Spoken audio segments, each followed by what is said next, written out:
Let me tell you one of the stories that my grandfather told me when I was young. He didn't tell it like a bedtime story. He told it like a warning. It was late, just me and him on the porch, the fire burning low. I asked him if he'd ever seen anything strange. He went quiet for a long time. Then he leaned forward and said, There's a door under the lake, and if you hear it calling, don't answer. That's all he said. He didn't smile. He didn't explain. He just got up and went inside. I never forgot it.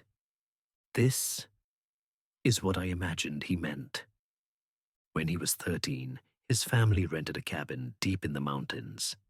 It sat by a lake surrounded by thick woods, untouched by time. The water was dark and unnaturally still, colder than you'd expect in July. The locals called it Mirror Lake, not because it reflected the sky, but because sometimes it reflected things that weren't there. The cabin was old, the wooden floors creaked under every step, and the attic smelled like mold and iron. His room faced the lake, and every night he'd hear the ripple of water, even when the wind was silent. At first, it felt peaceful, until the tapping started. It was late.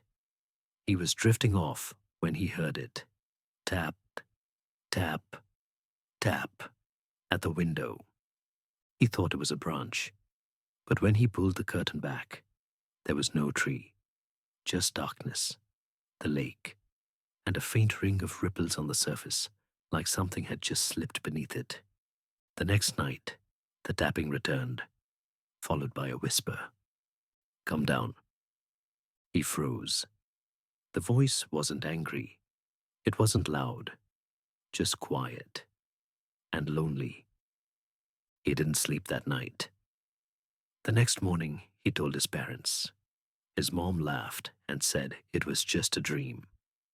The lake messes with your head, she told him. But something was different after that. Whenever he walked near the lake during the day, he noticed the reflections didn't match. The trees moved in the water when the real ones didn't. The clouds were wrong. The sky in the lake was darker than the one above. And sometimes, when he looked down, he saw a face, not his, a pale, water-wrinkled face, watching, waiting. On the fourth night, the voice returned. I'm so cold. Let me in. It was just outside his window. He sat still, staring at the glass. And then he heard 3 slow knocks, but not from outside. They came from inside the window. He ran to his parents' room. They were both asleep, deeply asleep. Their bodies were cold to the touch, but they were breathing.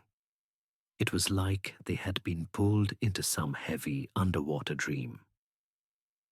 He didn't go near the lake the next day, but that night, he dreamed he was under it, not drowning, walking. The water was dark but clear.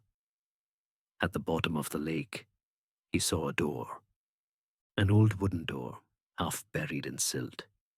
Its hinges were rusted. It was slightly open. He could hear someone crying behind it.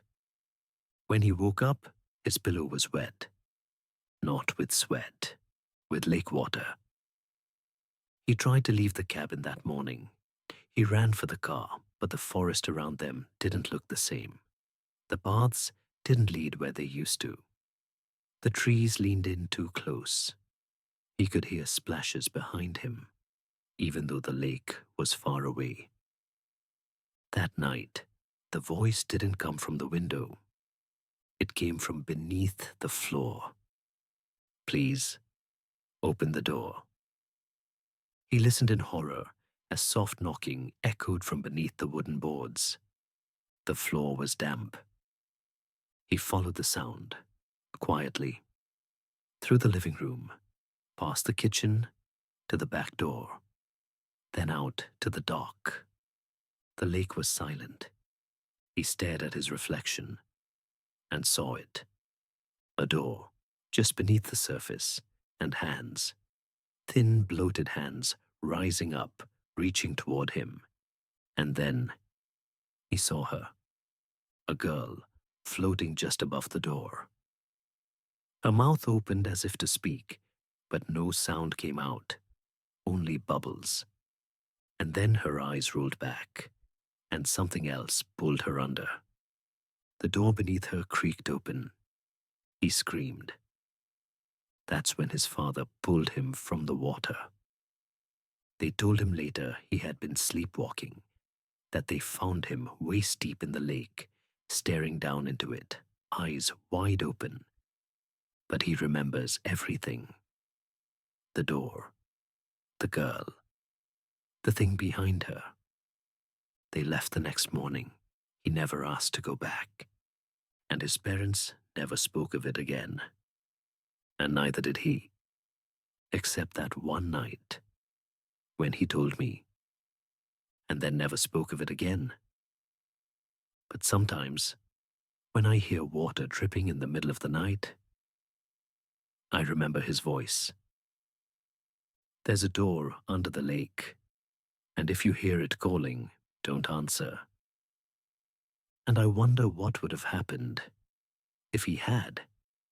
If you enjoyed this story and want more narrated horror tales to fall asleep or to study, don't forget to like, subscribe, and turn on notifications.